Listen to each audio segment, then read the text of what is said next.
about all things Messianic Judaism. Each episode, we will be sharing our opinions as we tackle some of the biggest issues in Messianic Judaism. Now, here's your hosts, Rabbis Eric, David, Jonathan, and Toby. Hey guys, thanks for joining us for another episode of the MessianTics podcast. We are excited to have Garry and Petra Scott back with us again from the road to Jerusalem. We finished up our conversation with them last week and just really had a lot more that we wanted to talk with them about and wanted to give them opportunity to fully express what the Lord has on their heart. And so we're going to dive back into it. And one of the things that was really boiling in my brain as we were talking last episode, and I know this is something really heavy on Gary's heart that I hear him talk about quite a bit, but both Garry and Petra talk about it a lot, is that one of the things that plagues, especially, and I'm not going to speak to the entire world, but especially here in America, one of the things that plagues the body and realistically society as a whole is the breakdown of the family nucleus, in particular, not having a father and mother in the home and so on. And this, I thought it was a really intriguing kind of outcome or maybe accidental byproduct. I don't know how you guys realized that this was a facet of what was going on, but you talk quite a bit about the table and the Passover Seders, but particularly the table being something that God has used in tremendous ways to bring about family restoration. And so I wanted to hear some of your heart on that particular issue and how you've seen the table and the restoration of the kind of importance of Shabbat play into the healing and restoration of the family nucleus as you've gone out and ministered with the table and other things from the road. Well, that is hard to see, just that breakdown in a lot of communities, especially in a lot of urban communities, to where there's not a large representation of healthy manhood or healthy fathers in the community. And so with the introduction of the table, we're able to bring everyone from the community from all walks of life. And what we do, we sit everybody at the table. So you have the well-off, the business owners versus people just coming off the street. Everyone's sitting together and they're having this encounter at one time. And what we do is if we know or we can see there's not a male presence, there's not a father figure in that particular neighborhood, we just invite the men to do the blessing over the community over that table. And also, my heart is because I am in the community day in and day out, and I'm able to see the dynamics of when a father is present, when a father is not. And so being able to do the table helps invite just healthy male figures, right, to interact with the community on a different level to which otherwise they would not have been able to see it. So Petra can chime in.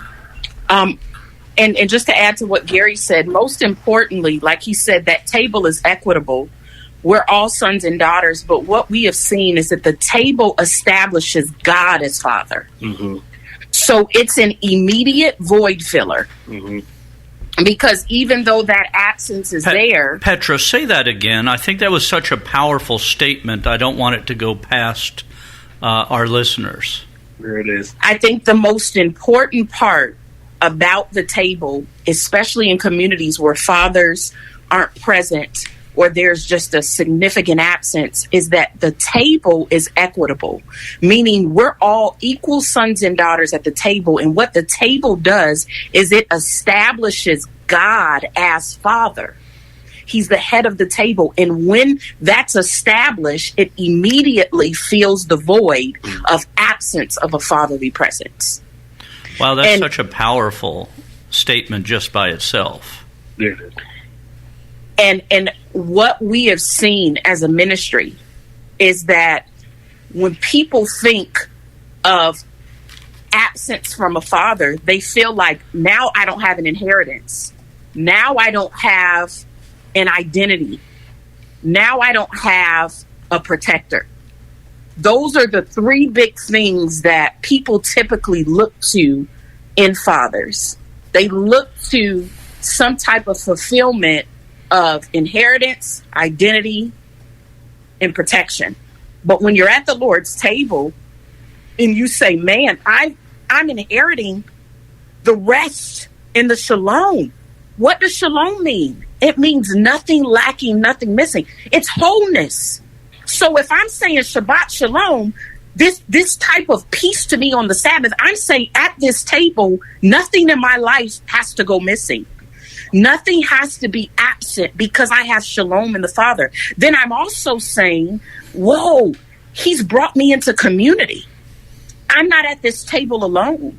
I've got brothers and sisters that are here. This is where we can begin to see that practical Acts 1, right, lived out where, hey, you've got a need, like Gary said, hey, I may be one and only fathers here, but if I'm at this table with you, I'm covering you too.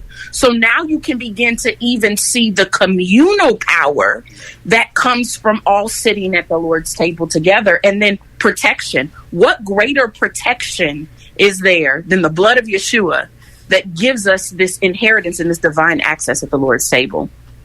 It's nothing like it. And what we love to see are the testimonies. And I have a few, and I know Gary has a few of testimonies from the table where people have tangibly experienced this. The one I want to share is we were doing Gary and I were asked to do a marriage retreat. And these couples wanted us to pour into them. And we said, okay, we'll do the retreat, but it has to be over a Friday. So we did a Thursday, Friday, Saturday morning.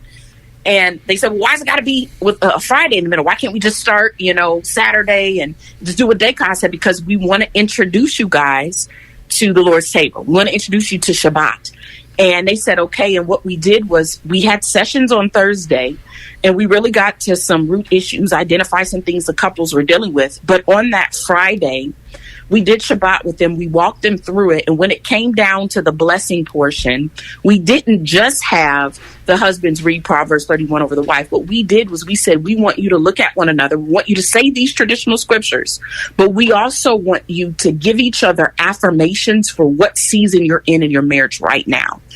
And what ended up happening was what could have been 5-6 minutes ended up being 30 minutes of tears, because the couples said, we haven't intentionally blessed each other like this since the vows on our wedding day. And the youngest couple that was there had been married 6 years. And so there was a real absence of honor and blessing in the home because there was no vehicle to do it. When most Gentile believers go to church, you're sitting there, you're receiving a message, and then you go home, right? If you celebrate a traditional Gentile holiday, you're sitting there, then you go home. But Shabbat forces this principle of mutual blessing, of mutual honor, and it brings about a type of fulfillment and revival of the Lord's presence into the home. And so we were able to see marriages set on fire and restored through some very difficult situations. But they all at the end said, it was really that thing y'all did on Friday night at the table that really solidified what we've experienced. And then, Gary, you want to tell some testimonies of some of these kids that have come to the table? Yeah, I mean, so, man, there's so many, but one couple of them I'll do really quick. One, a testimony is just healthy restoration of the parent-child balance.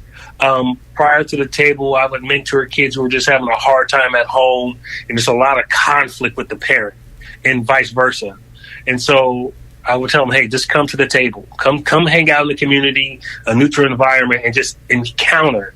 And some of the testimonies from that's the same thing. Tears begin to flow after the blessing to where the parents say, hey, I understand now. Or the child saying to the parent, I'm sorry for my behavior, because just of the experience of just being able to look each other in the eye.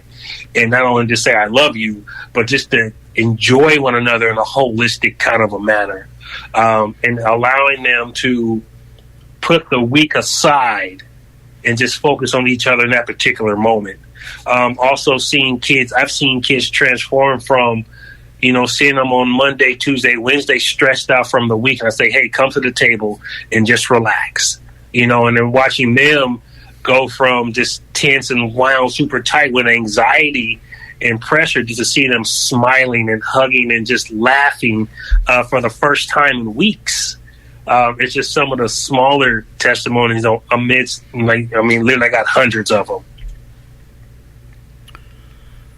Okay, well, I have a couple of questions. One, I'd like to, and this is kind of feeding off of the end of last podcast, when Petra said something about how congregations tend to be, how does this grow my congregation? How do I reap from this? How do I, we tend to be looking at other ministries we want to be involved in a how is this symbiote to me?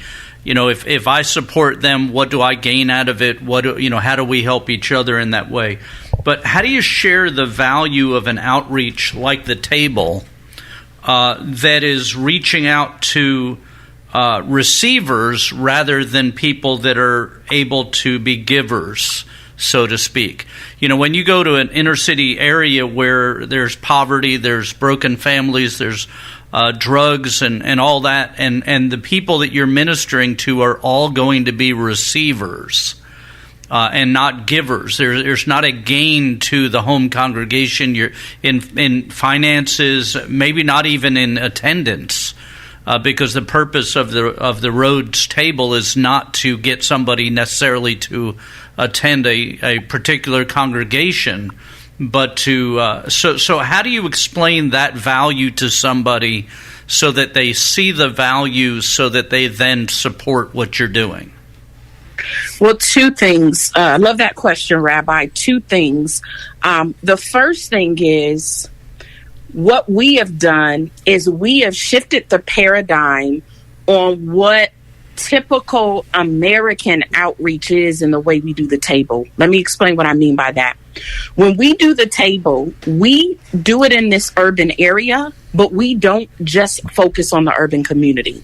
So we invite people who have attended our Passover Seders, people who have come to our Rosh Hashanah Seders, people who have come to any Road to Jerusalem events that we have done, people that are part of local church communities. We invite nonprofit leaders and other pastors that are in the area, because what we have found, back to that context of the table being equitable, is that if you take the table in a community and you make them feel like they're inferior and in need of receiving and everybody else is there to help them, it disarms the concept that the table is equitable. We invite them all to come worship and engage in Shabbat with this community. And what we've seen, because when we do the table, we're in urban communities, but we have linen tablecloths. We have beautiful centerpieces. We get actual loaves of challah. We have kadem, right? We're not just using little communion, the peel back the I call it the foam wafer in the fermented grape juice. Oh man, kadem's the good stuff. We have actual challah and kadem like we've learned it from our Jewish brothers and sisters. And then what we do is we have giveaways to meet practical needs, and everybody's participating. We also have been including worship. My sister has come down and engaged in worship, and what happens is everybody's there receiving.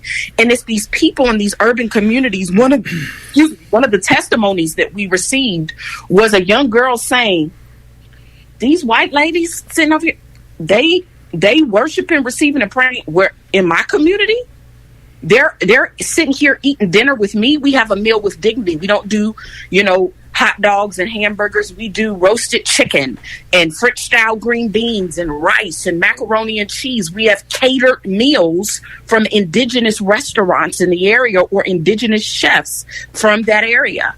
And so we really tap into this vein of honor, equitable, we're all sons and daughters. And then when people are experiencing that, what they see is that it's not about them being in need and us coming to help them. It's that we're all in need. We're all partakers at the table. So with that being said, the return on investment is community empowerment, but it's also the return on the investment is also this understanding that oneness and God's heart for oneness is essential to spiritual expression.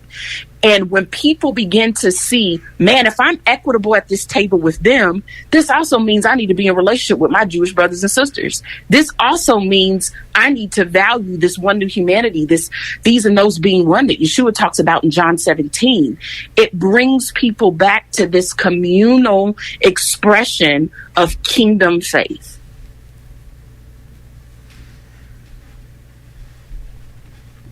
So, as you are migrating through the joys of ministry, and obviously, it sounds like you've had some really great partnerships with churches and such. What has been what's been the reaction or the interaction with the Messianic Jewish movement? I know you've come to our congregation. You've been to Bridam, Rabbi Eric and Jonathan's congregation. You've been to Adat Tikva with Rabbi Jacob Rosenberg and a few others, and have close connection with the Wilbers and so on. But what has been the overall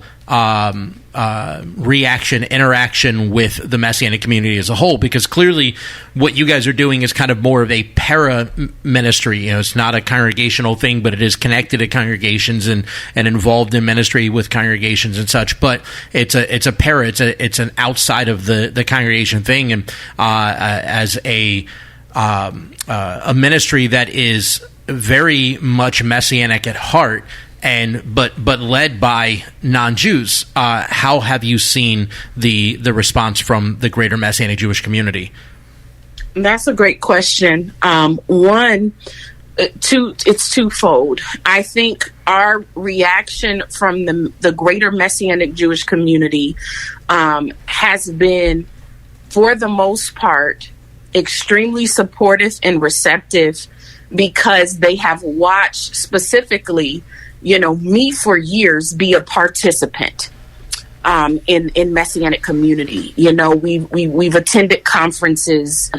We support congregations. We support ministries in Israel, and champion, and we're allies for the Messianic community without a direct benefit, meaning our family hasn't profited, on connecting people to the Messianic community. It's been a relational thing. Our big, call and mission to really be an ally and stand with the Messianic community is something that we do out of obedience to the Lord, not necessarily out of a direct acceptance or rejection from the Messianic community. But we've really seen that acceptance, because they see, okay, you guys are the real deal. You really love us, you really champion us, and you're trying to express our purpose in the Gentile world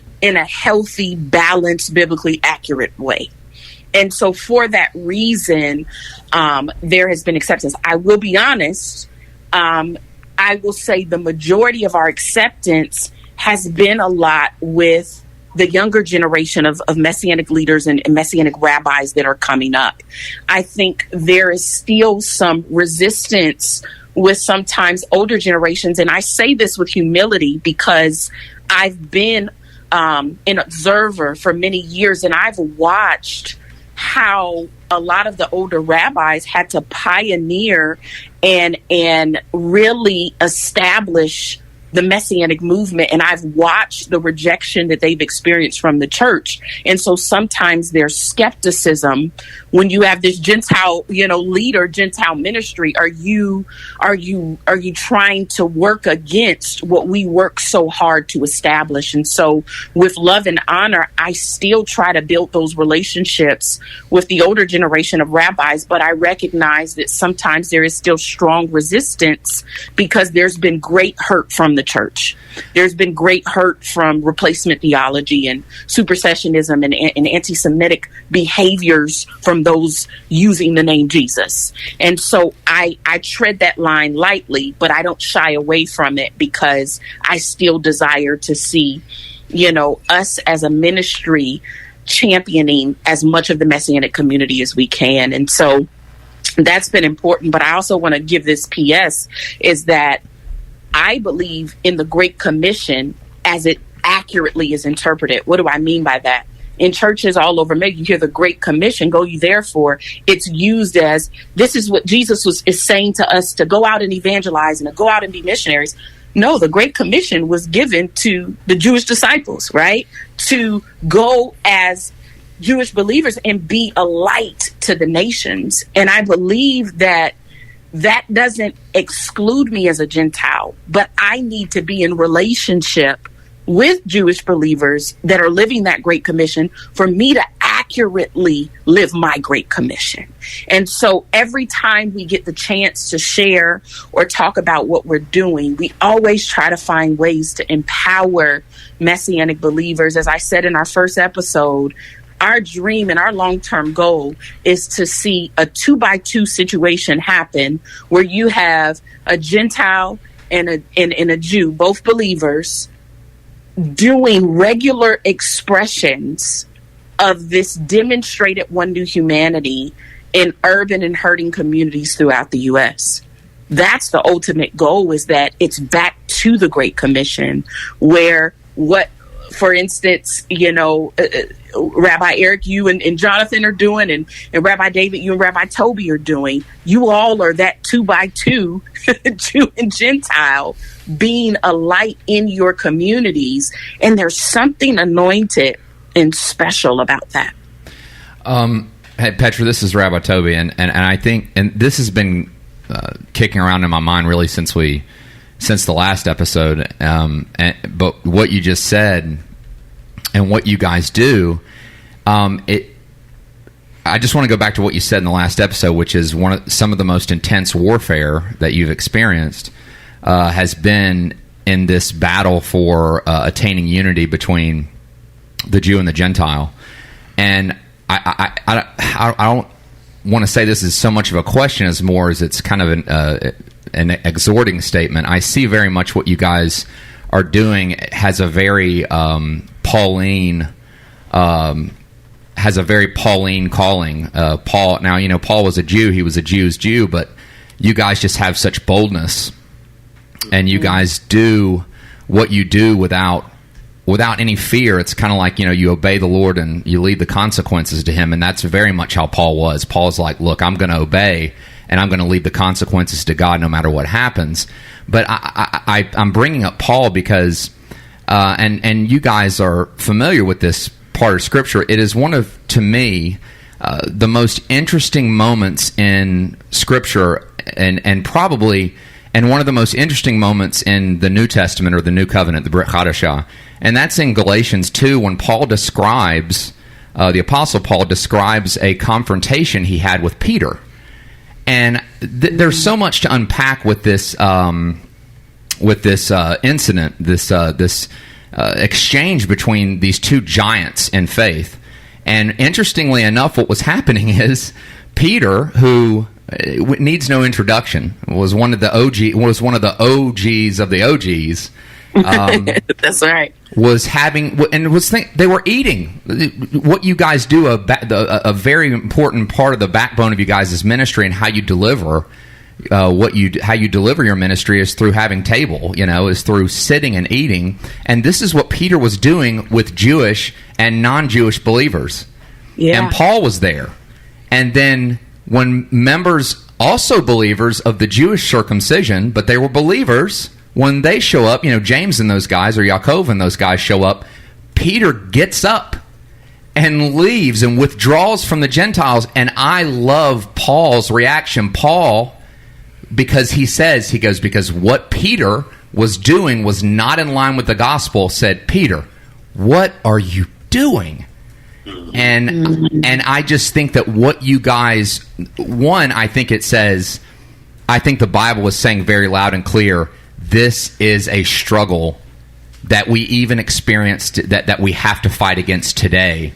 And I think you guys are absolutely fulfilling what Paul was doing in that moment, which was, hey, listen, this gospel is for everybody.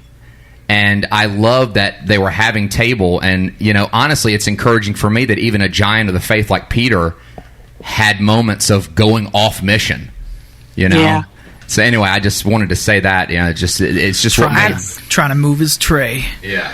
essentially picking up his tray and leaving when the cool guys show up.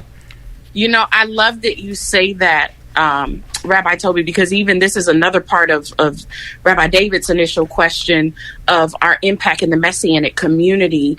One of the biggest responses that we get within the Messianic community has been, man, the way you guys do Shabbat convicted me. I just kind of go through the routine of it. Like, you guys took something that we've been doing without thinking since the day we were born, and you've put all of this meaning and power and symbols behind it, and I've almost taken it for granted a little bit. Yeah, is what are the testimonies we've gotten from Jewish believers, and they said, you know what, it's convicted me to really be more present in Adonai's presence for what he has for me in each particular Shabbat. And this is what I tell them. I say, hey, we may be doing this table, but your table is a great commission. Invite your neighbors. Yeah. Invite the people that may be skeptical around you to your table. And I said that will also reawaken what God is doing. I firmly believe there is a new wave of evangelism coming where Jewish believers and Messianic Gentiles are at the forefront of it. I also believe that this concept of one new humanity, I used to watch, for years before I stepped into my ordination and my calling as a leader. I used to watch my dad and coach primarily talk to Gentile audiences about one new man. And I mentioned to my father, around the time of our transition, I said, what I've realized is this message needs to be preached within Messianic congregations as much as it needs to be preached within churches. And that's why it's been so refreshing, our relationship, for instance, with Rabbi David. He is the first Messianic congregation I've seen do a full series on one new man. I have 20 years connected to the Messianic movement and have never seen a full series dedicated in the Messianic world in that context. And then to add to it, you talk about this Peter Paul. I think your role, Rabbi Toby, is so significant because I believe God is going to continue to call Gentiles to be Messianic Gentiles that live out this call like you have, but still maintain their identity, right, as a part of the nations or as a Gentile, because the Messianic community needs to have in leadership those expressions of one new humanity, just as I've seen a rise of Jewish pastors. Rabbi David brought it up, Nathan Wilbur, he's one we've done relationship with. We worked along with him to help a mega church, a Gentile mega church, understand this concept. Wow. And so I believe he's calling Jews to get into the Gentile world, but still maintain their Jewishness. And he's calling Gentiles to get into the Jewish world, but still maintain their Gentileness. This is all, I feel, a continuation of that 2x2 / Peter Paul / the power of one new man.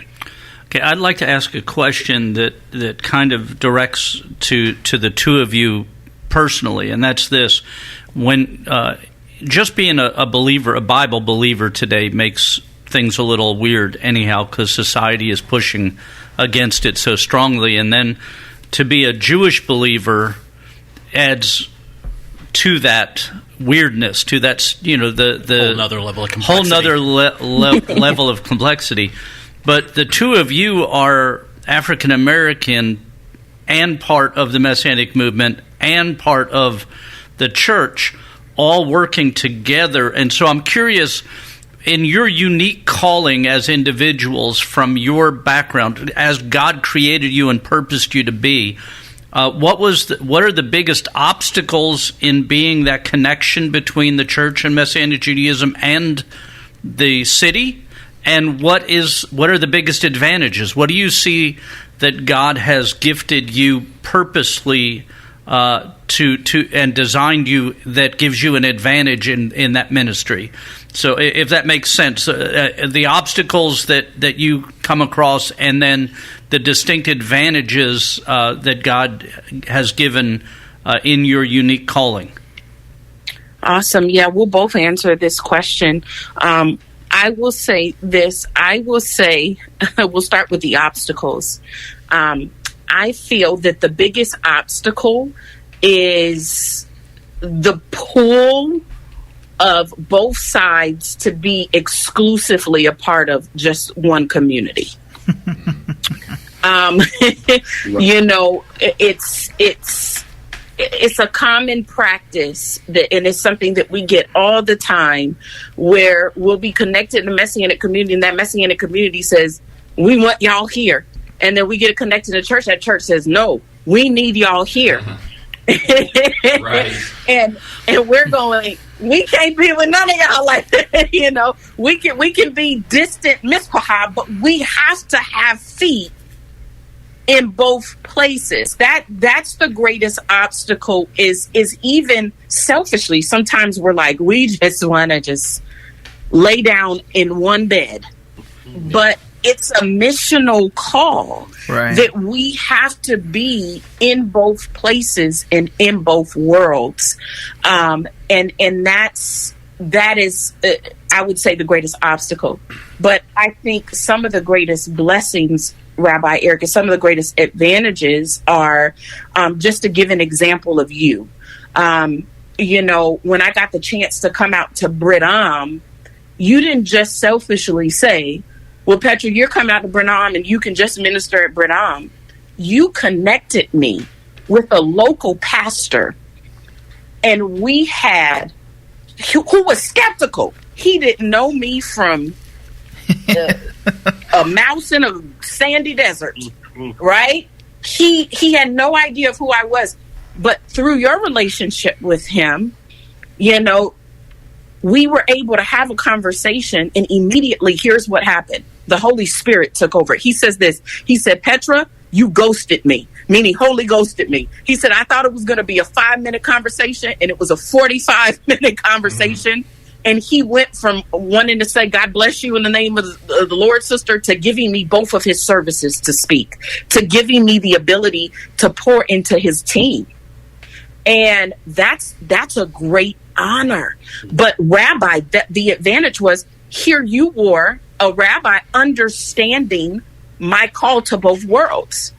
And in understanding that relationship gave access. And so one of the greatest things that Gary and I have experienced is, you know, when people relationally understand who we are. Rabbi David did the same thing. He brought me down to speak at Mayim Chaim, but had a whole luncheon for me to come talk to other pastors that he personally invited to come. I mean, that's the power of God. I mean, that type of stuff causes Gary and I to feel so humble and so honored.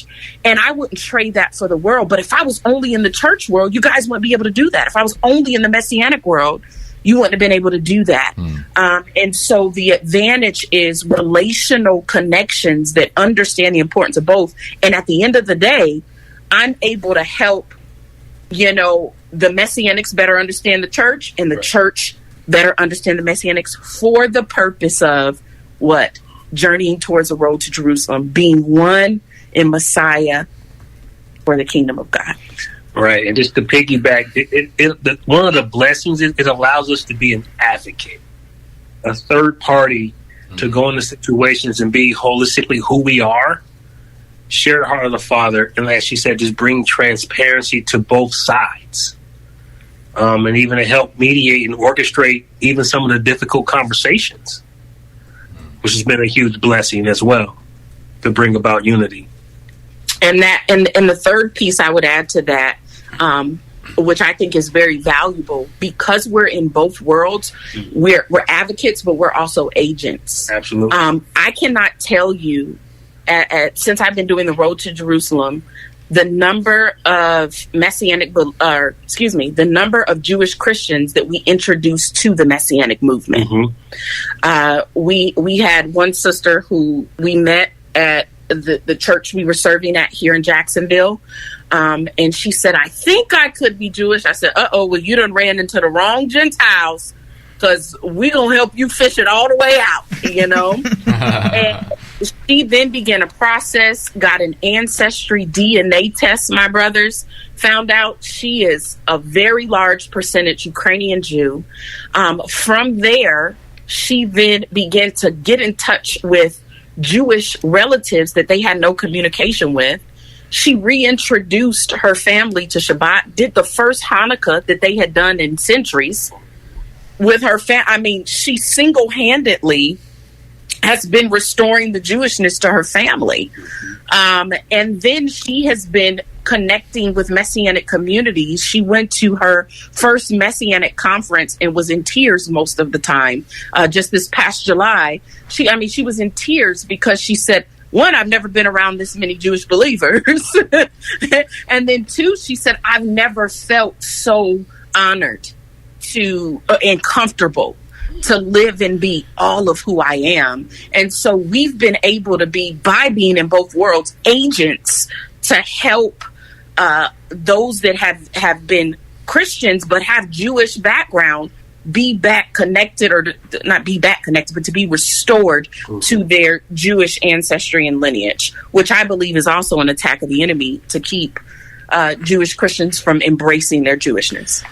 So I've got a question for you guys. Having both of us being second-generation leaders, you guys taking over the road from your dad, from Dr. Raleigh, and me being a second-generation Messianic rabbi, there are unique perspectives that we have that many others don't necessarily have. And so with that in mind, and especially knowing that honor is such an important value to you both in honoring those that paved the way before you. I was curious, what battles did you see your dad and coach have to fight, or struggles that they had to go through in getting the road to where it was when they handed it to you, that you didn't have to go through, and that ultimately paved the way for you guys to lead the road in the direction the Lord's taking you? And with that, the second part of that question is, what battles do you see laying before you that they never had to fight, but now in paving the way for you to do what you're doing now, for you to answer your calling in this way?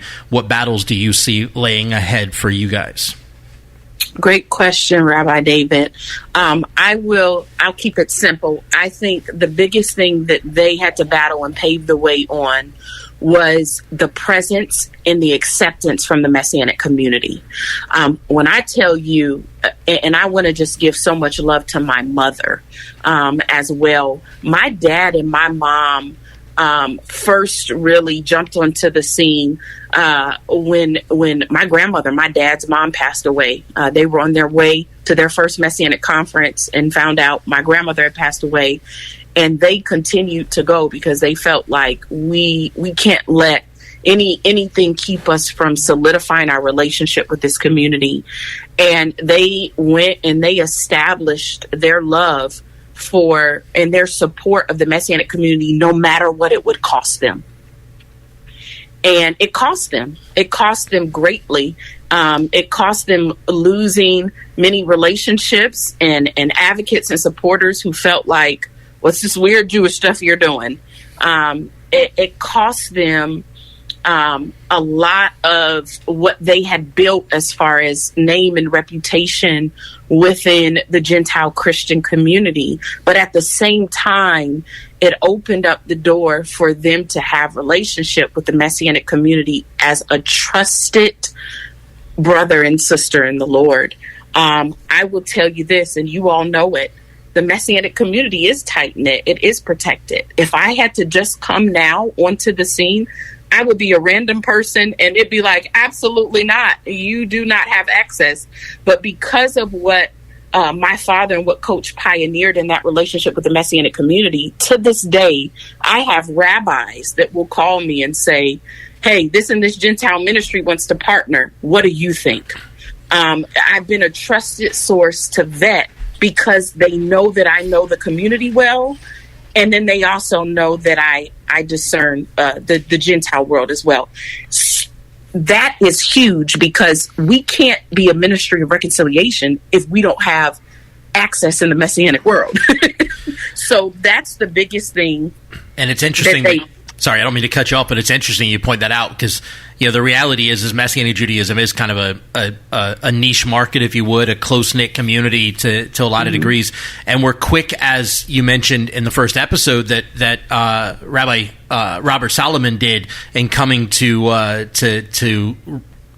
Coach and Dr. Raleigh and said, hey, you forgot us, right? We're quick to remind people that we're here. We're quick to tell people they left us out, but we're not so quick to realize how many people we're leaving out.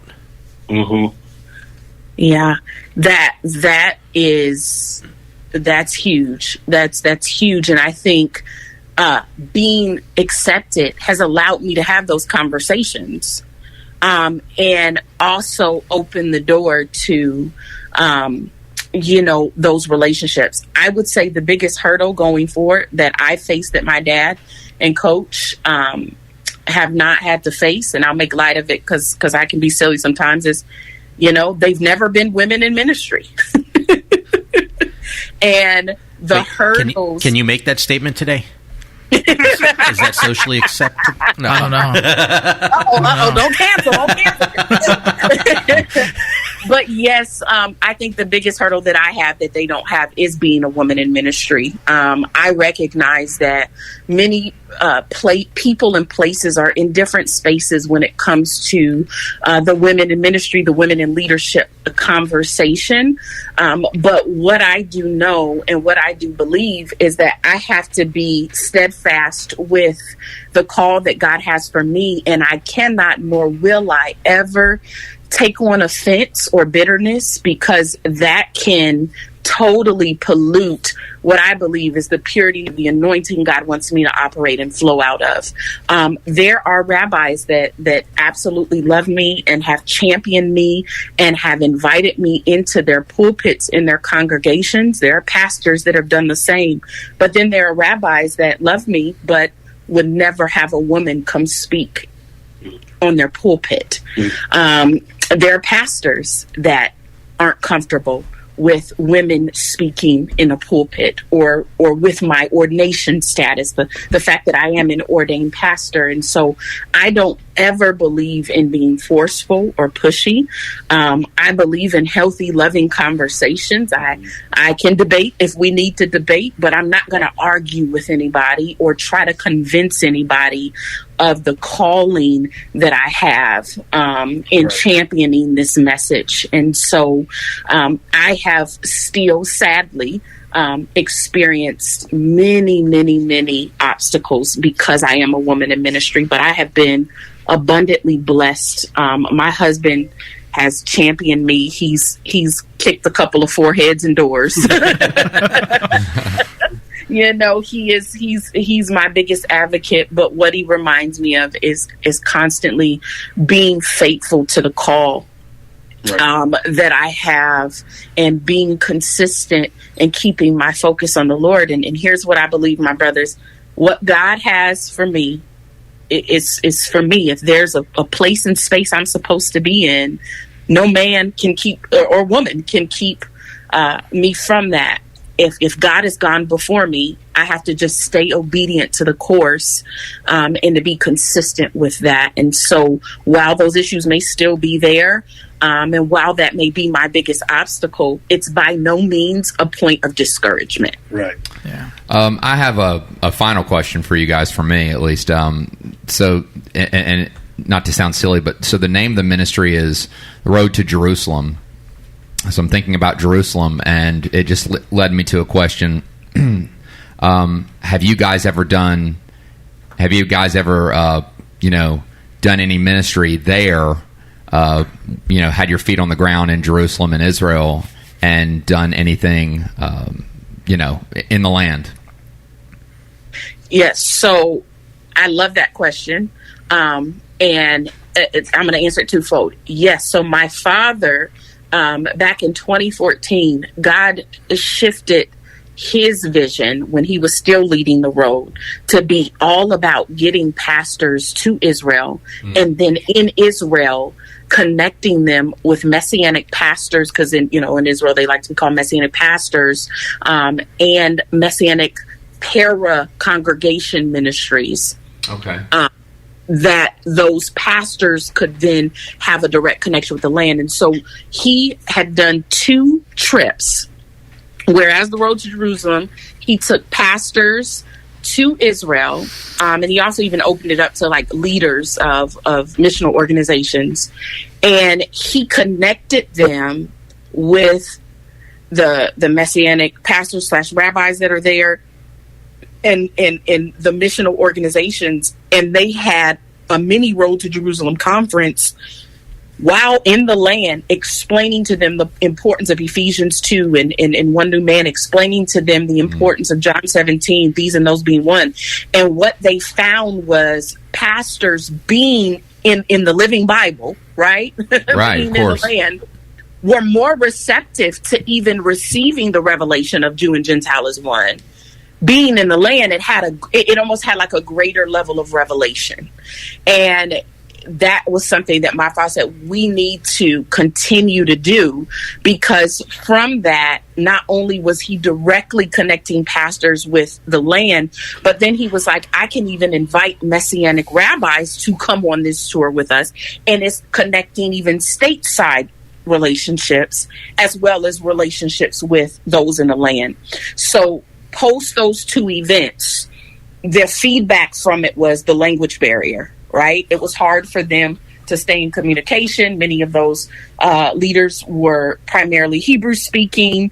And so there was, some communication barriers that were there. Even though 2014 is a little under 10 years away, we've advanced even in translation resources since then. And so that was it. That as far as that was concerned, I was supposed to lead the first tour of that, where I was opening up to not just pastors, but as you all know, some of the biggest people that have weight spiritually are influencers, right? These can be Christian or Messianic artists, worship leaders.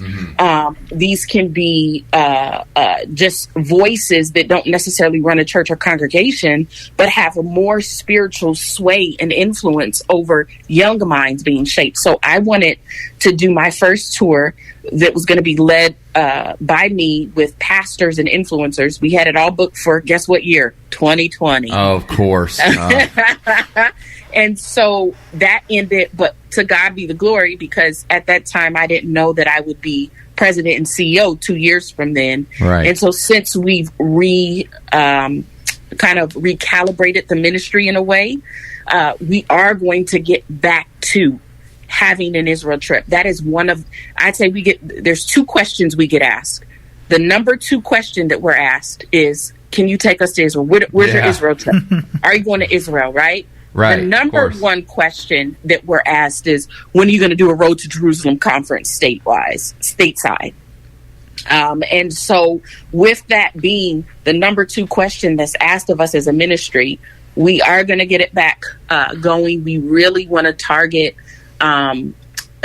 what we do here there. So instead of event, we would love to do a large table that's all event in Israel. I love Mariana Gold. She's in Beersheba in the Bedouin population, right? She's with orphans and widows. I mean, come on, can y'all see it? Can y'all see the table in Israel in those outcasted places that we're Gentiles not just coming to take pictures? Yeah, you really bring it to life. Yeah, that's why really bring the table to life. So yes, Toby, you hit the nail on the head. It's exactly part of the vision. What we want to do and where we're headed to. Awesome. Real quick, do y'all plan on having a conference stateside at some point? asking for a friend. Just right. Asking for a friend. So for a friend, 2024. The plan is in 2024 to have our first Road to Jerusalem conference stateside with the new mission and vision of the ministry. We're praying for the spring, and the Lord has given us, he says, 3 places. So what I call a mini spring tour, where we would hit 3 cities and it'd be the same conference, but rotating to 3 cities in the U.S. And my prayer is that those 3 cities could be cross-regional. So we hit the Southeast region, we get the Midwest region, and then we get that West Coast. Awesome. So we're praying. I'll be seeking the wisdom and counsel of the board, and we're praying for divine resources, provision, and partnerships to be able to make that happen. Awesome. And Thank you. speaking about resources and such, how do our listeners find you? How do they support you? And what things are your primary needs right now? Awesome question, Rabbi. So one, anybody that's listening, you can find us on our website at www.theroadtojerusalem.org. Theroadtojerusalem.org. Again, we can also be found on social media via Instagram or Facebook. Our handles on those platforms are very simple. It's at The Road to Jerusalem. It's important to put the because there's some other entities that use Road to Jerusalem.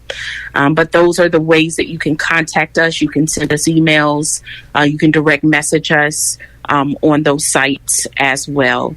And how we can best be supported, where our greatest need is, two things. As the table has become a real focal point at the epicenter of what we do, we literally can put on a table in a community, in an urban area for $2,000. What does that $2,000 cover? It covers a meal with dignity, utilizing an indigenous chef or caterer to the community. It covers a beautiful ambiance, bringing to life what Jesus culturally celebrated Shabbat like, right? With challah and Kaddim. It also provides practical resources. We're able to give away grocery cards, gas cards, clothes, even things that would be practical needs for the community. And then lastly, it covers things that we need, like tablecloths and, little logistical things, utensils and stuff like that, for people to be able to get what they need. Come 2024, we've also been asked to do a resource table at our table, meaning to provide diapers, to provide clothing, to provide items that people have been wanting to donate to us, so that we can also take some of those practical things and just have resource tables for giveaways there as well. So the biggest need that we have is funding to be able to carry out the table. And even if you feel led to be a contributor to the Road to Jerusalem missionally, we're building an ambassador program. We're trying to save for conferences for 2024, so that we can eventually plan that Israel tour and trip as a ministry. And we'll go ahead and make sure to put the web address in the comment section or the information section in our podcast locations. Thank you so much, brothers.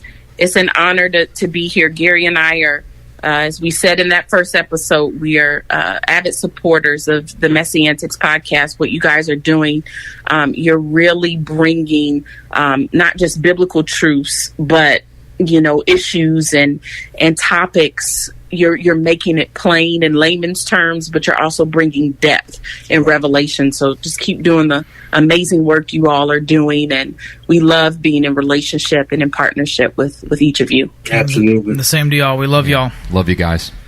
Love you guys. We appreciate your time and for informing our listeners on the Road to Jerusalem and on you guys personally. And we will see you guys on a future episode. Thank you. Take care. Thank you. Thank you for listening to the MessianTics podcast. Make sure to subscribe so you can be notified every time we drop a new episode. And be sure to follow and interact with us on social media at MessianTics Podcast.